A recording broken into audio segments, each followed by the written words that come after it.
सबको जय मसीह की। प्रभु के नाम को धन्यवाद हो। फिर से एक बार हम लोग अपने जीवन में जब सुसमाचार को सुना था और उसके बाद में हम अपने आप को यीशु मसीह की पहचान में कैसे हम अपने आप को बढ़ाते जाए और उसके विश्वास में और उसके विश्वास से हम उसके आत्मा में और उसी तरह से भाईचारा में, प्रेम में किस तरह से हम बढ़ते जाए, ये हमने दूसरा पतरस उसके पहले अध्याय में देखा है। और पतरस का नाम के बारे में भी हमने सुना है, जो हमारे जीवन के लिए बहुत ही महत्वपूर्ण है कि कैसे उसके नाम को वो पहले सैंड यानी बालू और उसी तरह से उसके बाद में पत्थर और उसके बाद में अपने आप को प्रेरित कहता है और दास कहता है। और इस रीति से हमको भी अपने जीवन में परिवर्तित होते जाना चाहिए और अंत में अगर हमको प्रभु के सेवक बनना है तो हमको उसके दास बनना है। एक दास और सेवक में बहुत ही बड़ा अंतर होता है।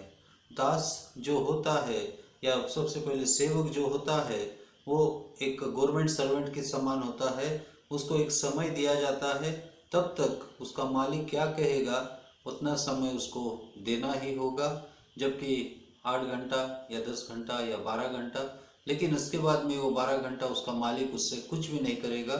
ये है एक सेवक का काम। और दास जो होता है, दास को अपनी इच्छा नहीं होती, दास की इच्छा उसके स्वामी की इच्छा जो है वही होती।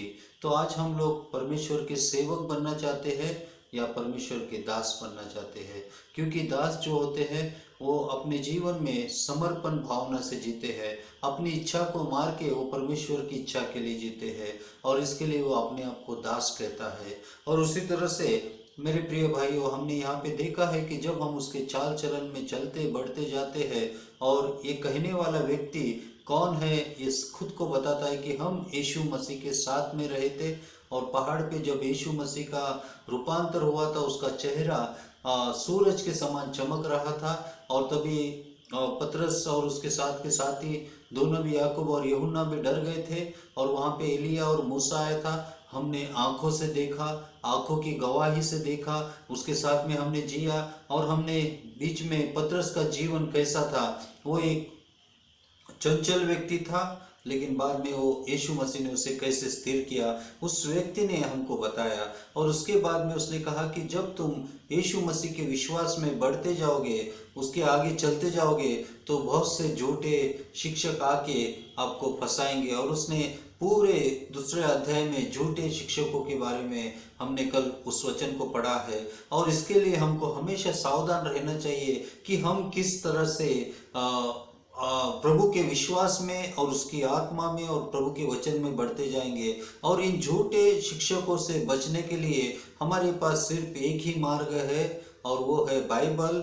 और बाइबल जो है हमारे आत्मा के लिए एक दीपक है, जो जैसे पतरस कहता है कि ये दीपक को हमको थामे रखना है जब तक कि वो सूरज यानी यीशु मसीह नहीं आता है। और बाइबल के वचनों में जो पवित्र आत्मा के जो इंस्पायरेशन है उसको हमको याद करते हुए हमें प्रभु के वचन के ऊपर विश्वास में हमको चलते जाना चाहिए। और आज के वचन में हम लोग जाएंगे और वचन अध्याय 3 के 1 से 13 को हम लोग पहले समझेंगे और उसके बाद में बचे हुए वचनों का हम लोग ध्यान करेंगे।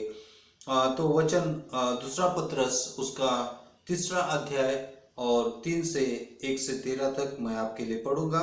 हे प्रियो, अब मैं तुम्हें यह दूसरी पत्री लिखता हूँ और दोनों में सुधि दिलाकर तुम्हारे शुद्ध मन को उभारता हूँ कि तुम उन बातों को जो पवित्र भविष्यद्वक्ताओं ने पहले से ही कही है और प्रभु और उद्धारकर्ता की उस आज्ञा को स्मरण करो जो तुम्हारे प्रेरितों के द्वारा दी गई थी। पहले यह जान लो कि अंतिम दिनों में हंसी ठट्टा करने वाले आएंगे, जो अपनी ही अभिलाषाओं के अनुसार चलेंगे और कहेंगे उसके आने की प्रतिज्ञा कहाँ गई, क्योंकि जब से बाप दादे सो गए हैं सब कुछ वैसा ही है जैसा सृष्टि के आरंभ में था। वे तो जानबूझकर ये भूल गए कि परमेश्वर के वचन के द्वारा आकाश प्राचीन काल से विद्यमान है और पृथ्वी भी जल में से बनी और जल में स्थिर है, और इसी के कारण उस युग का जगत जल में डूबकर नष्ट हो गया। पर वर्तमान काल के आकाश और पृथ्वी इस वचन के द्वारा इसलिए रखे गए हैं कि जलाए जाए, और ये भक्तिहीन मनुष्य के न्याय और नष्ट होने के दिन तक ऐसा ही रखे रहेंगे। हे प्रियो, यह बात तुमसे छिपी न रहे कि प्रभु के यहाँ एक दिन 1000 वर्ष के बराबर है, और 1000 वर्ष एक दिन के बराबर है। प्रभु अपनी प्रतिज्ञा के अनुसार प्रतिज्ञा के विषय में देर नहीं करता, जैसे देर कुछ लोग समझते हैं, पर तुम्हारे विषय में धीरज धरता है, और न ही चाहता है कि कोई नष्ट हो, वरन यह कि सबको मन फिराव का अवसर मिले। परंतु प्रभु का दिन चोर के समान आ जाएगा। उस दिन आकाश बड़ी हड़हड़ाहट के शब्द से चाहता रहेगा, और तत्व बहुत ही तप्त होकर पिघल जाएंगे, और पृथ्वी और उस पर के काम जल जाएंगे। जबकि ये सब वस्तुएं इसी रीति से पिघलने वाली है, तो तुम्हें पवित्र चाल चलन और भक्ति में कैसे मनुष्य होना चाहिए, और परमेश्वर के उस दिन की बाट किस रीति से जोहना चाहिए, और उसके जल्द आने के लिए कैसा यत्न करना चाहिए, जिसके कारण आकाश आग से पिघल जाएंगे और आकाश के गण बहुत ही तप्त होकर गल जाएंगे। पर उसकी प्रतिज्ञा के अनुसार हम एक नए आकाश और नई पृथ्वी की आस देखते हैं, जिनमें धार्मिकता वास करेगी। मेरे प्यारे भाई और बहनों, ये वचन बहुत ही महत्वपूर्ण है और आपके लिए बहुत ही ज़रूरत का एक वचन है, क्योंकि हम इस वचन को जानने के लिए, समझने के लिए, और ये जो व्यक्ति बता रहा है वो कोई मामूली व्यक्ति नहीं, जो यीशु मसीह के साथ में शुरू से लेके अंत तक उसके साथ में था। अंत में वो जो क्रूस के पास से भाग गया था, लेकिन जब उसको यीशु मसीह फिर से मिला तो उसने आपको क्रूस पे मरने तक वो यीशु मसीह के विश्वास में वो बरकरार रहा। और इसके लिए मेरे प्यारे भाइयों, आइए हम वचन में जाने से पहले एक छोटी सी प्रार्थना करें। परमेश्वर पिता, आज के वचन के ऊपर तो आशीष दीजिए। बोलने वाला मैं ही नहीं, लेकिन आपकी आत्मा से बोलने के लिए सहायता कीजिए। सुनने वाले के मन में भी प्रभु आप एक उन्नति का मन दीजिए, ताकि वो आने वाले दिनों के लिए अपने आप को तैयार कर सके। और अभी तक हमने सुसमाचार के बारे में सीखा है, और उसी तरह से झूठे शिक्षकों के बारे में सीखा है, और आज हम यीशु मसीह के आगमन के बारे में समझने जा रहे हैं। और वो दिन कैसा होगा जिसको मनुष्य सह न सकेगा, और ऐसे दिन में अगर हम यीशु के वचनों पे रहेंगे, बने रहेंगे, तो हम लोग टिके रहेंगे, ऐसा पत्रस हमें कहता है। और इसी पत्रस की बातों को हम लोग फिर से एक बार ध्यान और मनन करके तेरे वचन में आगे बढ़ने के लिए हमारी सहायता कर। यीशु, आपके ही नाम से धन्यवाद देते हुए ये प्रार्थनाएं मांगते हैं, सुन और कबूल कर, आमीन। परमेश्वर पिता के नाम को फिर से एक बार मैं धन्यवाद देता हूँ। और इस समय देखते हैं कि वचन 1 में वो कहता है कि हे प्रियो, अब मैं तुम्हें यह दूसरी पत्री लिखता हूँ, और दोनों में सुधि दिलाकर तुम्हारे शुद्ध मन को उभारता हूँ। क्योंकि अभी पत्रस आप पे आपके विश्वास करता है, और मैं भी आप पे विश्वास करता हूँ कि आपने सुसमाचार के ऊपर, यानी यीशु मसीह के मारे जाने, गाड़े जाने और जी उठने के बारे में, वो हमारे पापों के लिए मारा गया, इसके लिए आपने पश्चाताप किया, और पश्चाताप करके आप अभी परमेश्वर की राह पे चल रहे हो। और चलने से पहले पत्रस ने आपको एक अलर्ट किया, और या आपको जागरूक किया कि झूठे शिक्षक बहुत से लोग आएंगे और आपके मन को बहकाएंगे, और उसके लिए एक ही रास्ता है।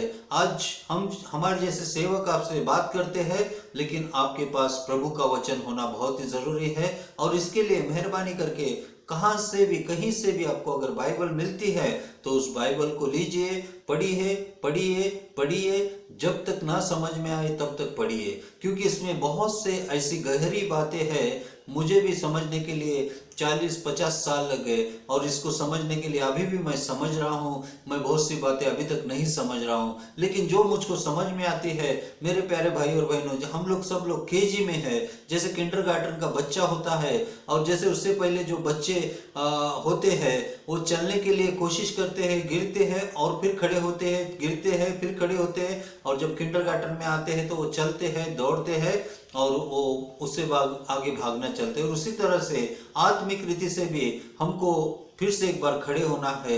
हम गिरने के चांसेस बहुत है, लेकिन गिरने से कोई प्रॉब्लम नहीं, लेकिन उठ के हमको आगे बढ़ना चाहिए, क्योंकि जीवन में रुकने का नाम नहीं और रुकने का काम नहीं। हम दूसरों को दोष न दे, जैसे वो बेटा बच्चा जो छोटा होता है गिर जाता है तो अपनी माता पिता को दोष नहीं देता है, लेकिन वो फिर से हंसते हंसते उठता है और फिर वो दौड़ने चलता है, फिर से गिरता है, कभी कभी चोट लगती है, रोता है, फिर भी वो उठता है, वो चलता है। और इसी रीति से पौल भी हमें क्या करता कहता है कि आपने विश्वास किया है, आप विश्वास में चलना है, तो सबसे पहले क्या करना है कि उसकी पहचान हमको बनाना है, उसकी पहचान, क्योंकि पहचान बहुत ही महत्वपूर्ण है। अगर हमारे पीछे कोई एमएलए है या कोई व्यक्ति जो अधिकार है, तो हम लोग उसकी पहचान से हम कहां कहां तक जा सकते हैं, ये आप जानते हैं। लेकिन जब हम सर्वशक्तिमान परमेश्वर की पहचान में चलेंगे, यीशु मसीह की पहचान में चलेंगे, जो सर्वशक्तिमान पिता का बेटा है, और उस बेटे के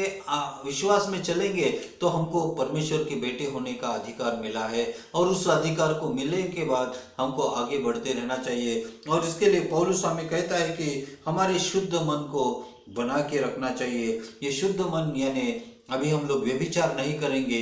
व्यभिचार का मतलब सिर्फ शारीरिक व्यभिचार नहीं। जब हम परमेश्वर की अवाज्ञाकारी या हम उसकी आज्ञा को नहीं मानते, ये भी एक विचार का व्यभिचार का विचार है। और इसके लिए हमको परमेश्वर और यीशु मसीह पे विश्वास करना चाहिए, क्योंकि पवित्र आत्मा की अगुवाई अगर हमको चाहिए तो प्रभु का वचन और यीशु मसीह गुरु होके और परमेश्वर पिता के आदेशों को मानते हुए हमको आगे चलते रहना चाहिए। और हमारे हृदय को शुद्ध बना के रखने के लिए हमें हमेशा यत्न या प्रयत्न करते रहना चाहिए कि तुम उन बातों को जो पवित्र भविष्यद्वक्ताओं से ने पहले से ही कही है, क्योंकि बाइबल में सब कुछ है, भविष्यवाणियां है, यशायाह, यिर्मयाह और मीका, मलाकी, इन सब लोगों ने इस बात को लिखा है। और प्रभु और उद्धारकर्ता की उस आज्ञा को स्मरण करो जो तुम्हारे प्रेरितों के द्वारा दी गई है, क्योंकि मत्ती के आखिरी अध्याय में 28 में देखते हैं कि यीशु मसीह ने उन्हें आज्ञा दी थी कि तुम जाओ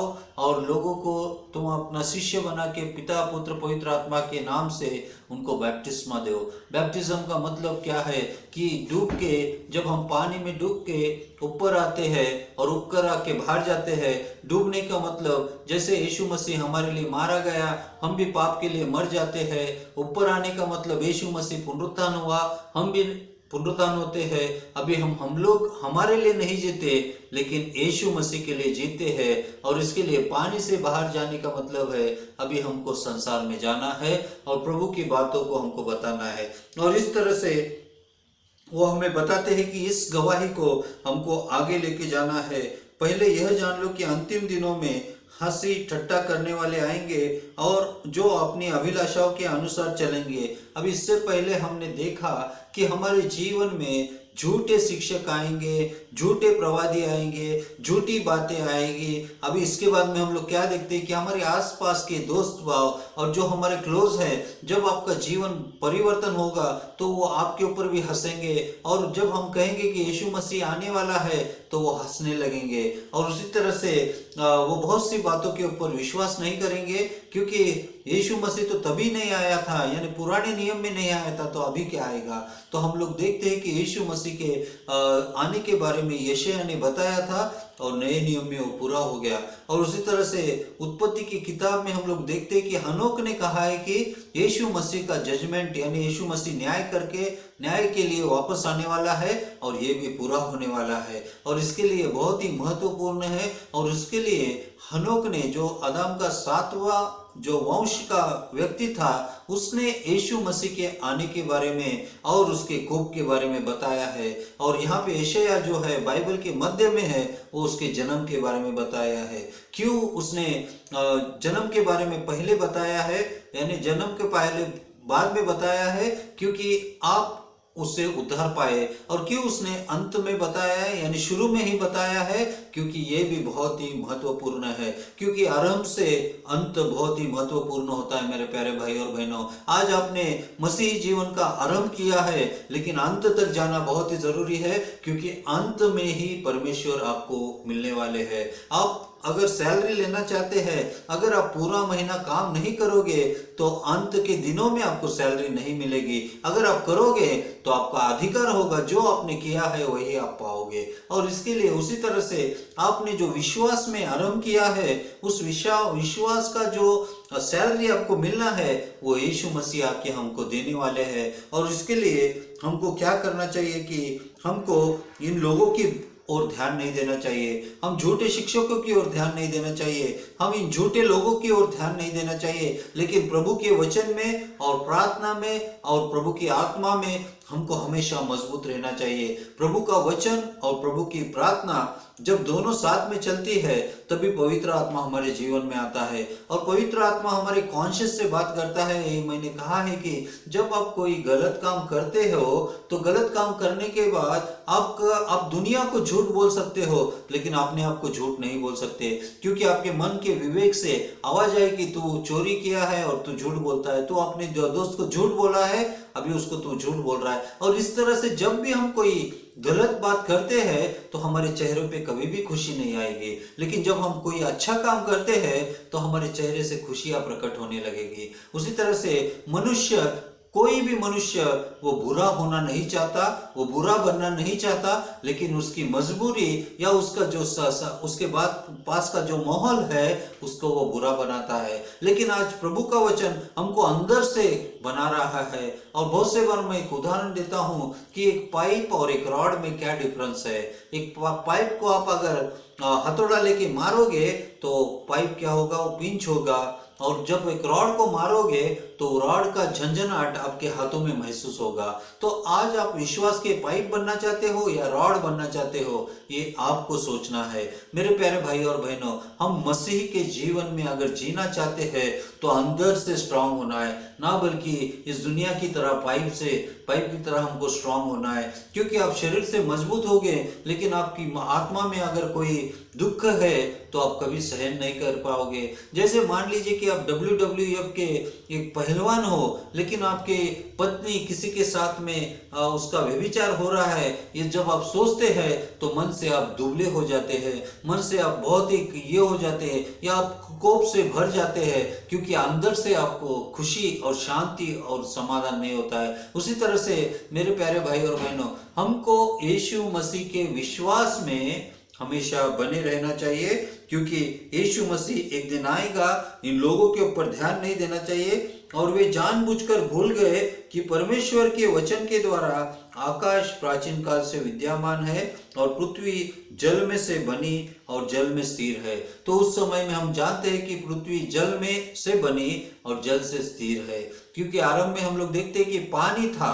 शुरू में जब आप उत्पत्ति की पहली अध्याय में देखेंगे तो पृथ्वी के फेस पे सब कुछ पानी था। और यहाँ पे हम लोग देखते हैं कि परमेश्वर ने कहा कि आकाश हो जाए, पृथ्वी हो जाए।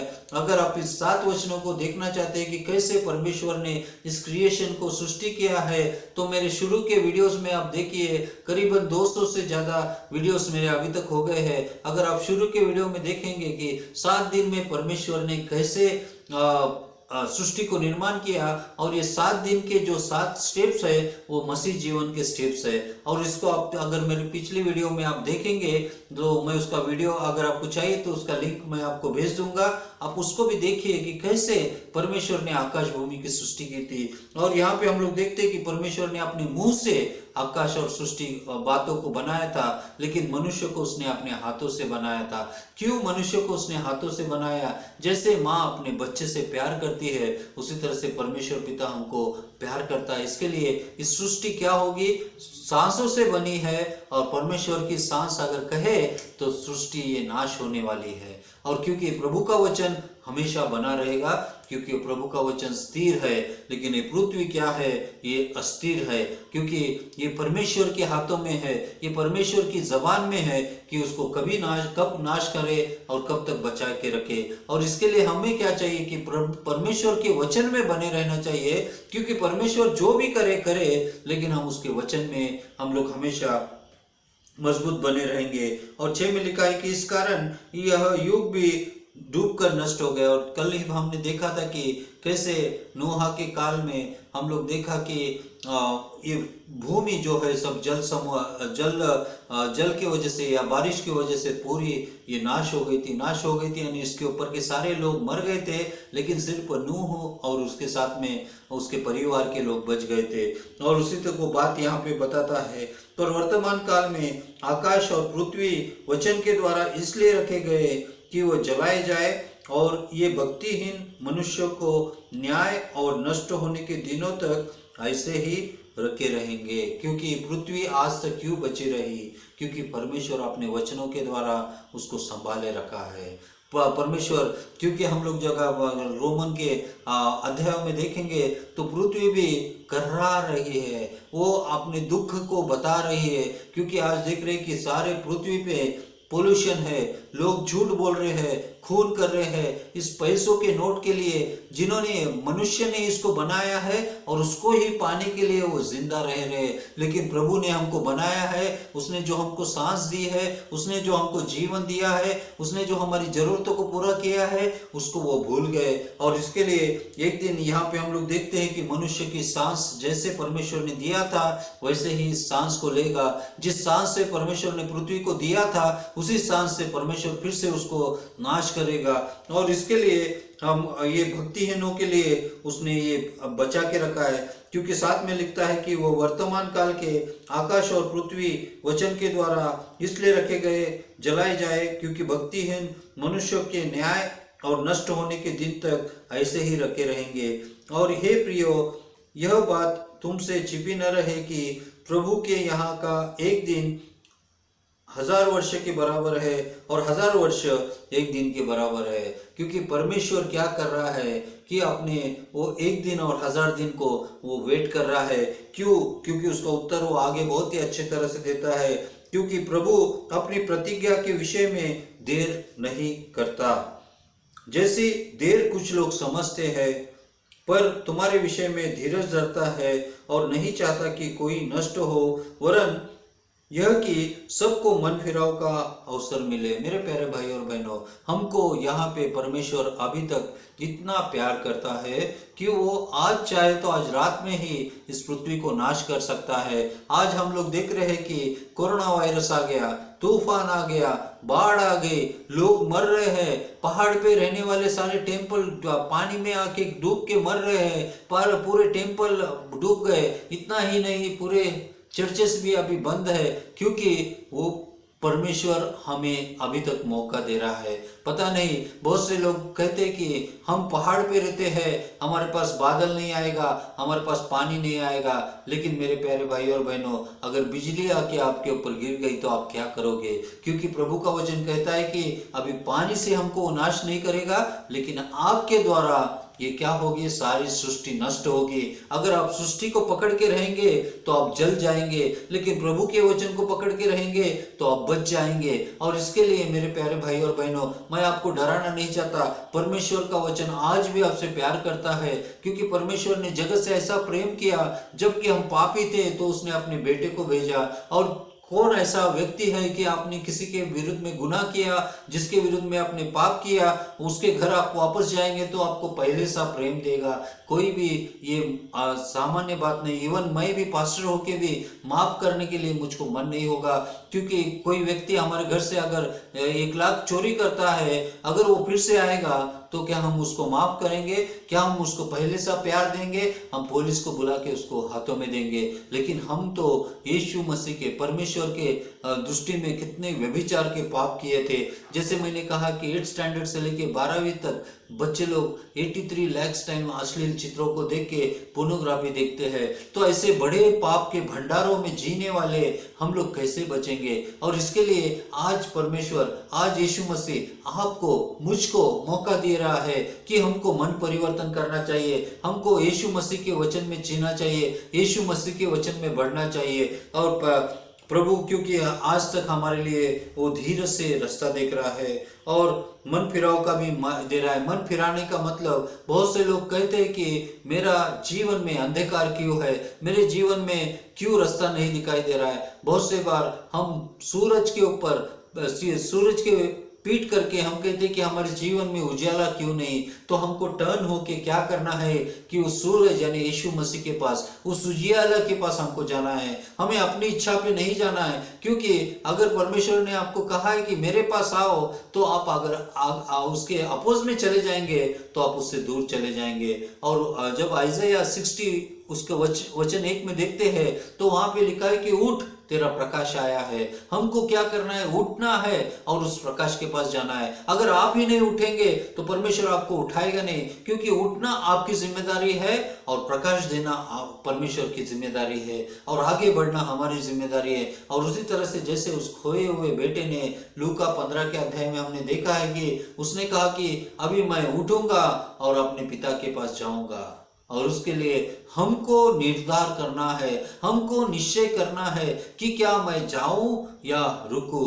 अगर आप रुकोगे तो लोट के पत्नी के समान आप वहीं पे बने रहोगे, लेकिन आप आगे बढ़ोगे तो लूत के समान उस आग के, उस अमोरा सदोमा अमोरा के आग से आप बच के आप बाहर चले जाओगे। और उसके लिए मेरे प्यारे भाई और बहनों, हमारे जीवन में इस बात को हमको हमेशा याद रखना है कि हमको परमेश्वर ने अभी तक मौका दिया है, अभी तक जिंदा किया है, अभी तक जिंदा रखा है, क्योंकि वो हमसे बहुत ही प्यार करता है। और वो जानता है कि आपके जीवन में झूठे भविष्यवक्ता आएंगे, झूठे लोग आएंगे, फंसाने वाले लोग आएंगे, शॉर्टकट जीवन जीना बताएंगे, मॉरल टीचिंग से आप जीना सीखो, सेल्फ डेवलपमेंट से आप आत्मिक बनोगे ऐसा कहेंगे, लेकिन ये सब बातें झूठी है। जब तक आप अपने पाप का पश्चाताप नहीं करते तब तक आप यीशु मसीह के पास नहीं जा सकते। और आपके अच्छे काम क्या है? एक फटे पुराने कपड़ों के समान है। जैसे एक माहवारी एक स्त्री के कपड़े होते हैं, उस समान कपड़े हैं। और तुम्हारे भले कर्म कांड से तुम परमेश्वर के पास नहीं जा सकते। तुमको परमेश्वर के पास जाना है, तुमको यीशु मसीह को पाना है, तो सबसे पहले पश्चाताप करना बहुत ही जरूरी है और यीशु मसीह को अंगीकार करना बहुत ही जरूरी है। उसके बाद में बैप्टिज्म लेना बहुत ही जरूरी है। बैप्टिज्म का मतलब क्या है? Openly I accept the Jesus Christ. मैं यीशु मसीह की शिक्षाओं पे चलने के लिए मैं निर्धारित हूँ और मैं उसके साथ में चलूंगा। और आगे वचन में कहता है कि यीशु मसीह परंतु प्रभु का दिन चोर के समान आने वाला है। और इसके लिए हमको हमेशा जागरूक रहना है, क्योंकि चोर कब आता है किसी को पता नहीं चलता। और चोर तभी आता है जब कोई नहीं होता, और जब हम जागे नहीं होते या जब हम जागरूक नहीं रहते, तभी चोर आके चोरी करके चला जाता है। और उसी तरह से जब हम अपने पाप में घिरे रहेंगे, अगर तभी यीशु मसीह आएगा तो हमको बहुत ही मुश्किलात आएगी। और इसके लिए हमको हमेशा जागते रहना चाहिए। और आगे आने वाले दिनों के बारे में बहुत ही गहराई से कहा गया है कि उस दिन जब यीशु मसीह आएगा, आकाश में बड़ी हड़हड़ाहट के शब्द से होता रहेगा और तब तत्व बहुत ही तप्त होकर पिघल जाएंगे और पृथ्वी और उस पर के काम जल जाएंगे। मेरे प्यारे भाई और बहनों, परमेश्वर ने 7 दिन की जब सृष्टि बनाई तो सबसे पहले उसने परमेश्वर ने मनुष्य को नहीं बनाया, मनुष्य को आखिरी में बनाया। अगर वो मनुष्य को पहले ही बनाता तो जब वो सृष्टि को बना रहा था, बड़े बड़े पत्थर को यहाँ से वहां हिला रहा था, बड़े बड़े पेड़ों को पौधों को लगा रहा था, हवा को बहा रहा था, उस समय में अगर मनुष्य वहां पे रहता तो वो बच भी नहीं पाता। लेकिन अंत में परमेश्वर जैसे उसको बनाया है, उसको जब वो नाश करेगा तभी मनुष्य उसको आंखों से देखेगा, विशेष करके वो व्यक्ति जिसने उस पर विश्वास नहीं किया। और ये बहुत ही दर्दनाक, खतरनाक और जीवन में आपके लिए बहुत ही मुश्किल का काम होगा। और इसके लिए आज मैं आपको डरा नहीं रहा हूं, ये सच्चाई मैं आपको बता रहा हूं, क्योंकि बहुत से लोग हंसेंगे, बहुत से लोग मजाक करेंगे कि यीशु मसीह आएगा नहीं, लेकिन यीशु मसीह 100% आएगा। क्योंकि आज हम लोग देख रहे हैं कि अमेरिका, रशिया सब लोग युद्ध के ऊपर युद्ध कर रहे हैं। बाइबल में वो लिखा है। अभी बाढ़ आ रही है, बाइबल में वो लिखा है। रोग आ रहे हैं, बाइबल में वो लिखा है। यीशु मसीह आएगा, बाइबल में वो लिखा है और वो जरूर आएगा। और इसके लिए मेरे प्यारे भाई और बहनों, अपनी आत्मा को सिद्ध करो, यीशु मसीह को अपनाओ, क्योंकि मैं नहीं पतरस कह रहा है जो यीशु मसीह के साथ में था, वो उसने कहा है, यीशु मसीह को देखा है उसने। और हम भी, वो जैसे हम लोग कहते थे वैसे वो भी कहता था कि यीशु मसीह क्रूस पे नहीं मरेगा, लेकिन वो सिर्फ मरना देख रहा था। वो सोचा कि यीशु मसीह की मिनिस्ट्री खत्म हो जाएगी, लेकिन यीशु मसीह ने कहा कि मैं मर के भी जिंदा होने वाला हूं। इस बात के ऊपर पतरस को विश्वास नहीं था, और पतरस को यह भी विश्वास नहीं था कि वो वापस आएगा। लेकिन जब उसने यीशु मसीह को वापस दर्शन पाया, तब उसने जाना कि परमेश्वर यीशु मसीह आने वाला है, और आज वो हमें भी बता रहा है। और पृथ्वी की घटना में क्या होगा, 11 वचन में लिखा है कि ये सब वस्तुएं इसी रीति से पिघलने वाली है। तो तुम्हें अभी क्या करना चाहिए, तुम्हें पवित्र चाल चलन और भक्ति में कैसे मनुष्य होना चाहिए, और परमेश्वर के उस दिन की बाट किस रीति से जोड़ना चाहिए, उसके जल्द आने के लिए कैसा यत्न करना चाहिए, जिसके कारण आकाश आग से पिघल जाएंगे और आकाश के गण बहुत तप्त होकर गल जाएंगे। परंतु उसकी प्रतिज्ञा के अनुसार हम एक नए आकाश और नई पृथ्वी की आस देखते हैं, जिसमें धार्मिकता वास करेंगी। तो कौन बचेगा? आकाश और भूमि टलने वाले मेरे प्यारे भाई और बहनों, ये निश्चित ही है। आप एक बार पैदा हो गए, एक बार मरेंगे। अगर आपने यीशु मसीह के ऊपर विश्वास किया, आप मर के भी फिर से जिंदा रहेंगे। और इसके लिए इस समय में पौलुस हमें कहता है कि इस सृष्टि का नाश कैसे होने वाला है, और इसके लिए आज हमको क्या करना है, हमें अपने विश्वास को बने रहना चाहिए। यीशु मसीह की राह देखते बैठने से अच्छा है हम लोग इसके विश्वास में रहे और दूसरों को प्रभु का वचन सुनाए। प्रभु का सुसमाचार सुनाने से पहले हमें सुसमाचार को अपनाना है, ग्रहण करना है, उसको अनुभव लेना है और आगे हमको बढ़ना है, क्योंकि यीशु मसीह निश्चित आने वाले हैं। आएंगे और आएंगे, उसका आना कोई भी रोक नहीं सकता। क्योंकि इस दुनिया में हम लोग देख रहे हैं कि आज जैसे मसीह लोगों पे अत्याचार हो रहे हैं, फिर भी पास्टर लोगों के दुखों को सह रहे। जो स्टेन ग्रैहम्स बोल के व्यक्ति है, उसको जिंदा जलाया, फिर भी उसने यीशु मसीह पे विश्वास नहीं छोड़ा। अब मदर तेरेसा को लोगों ने गालियां दी कि वो धर्म परिवर्तन करते हैं, लेकिन फिर भी उसने रोगियों की सेवा करना नहीं छोड़ा। और ऐसे बहुत से मिशनरी इस भारत देश में आए और उनको मारा गया।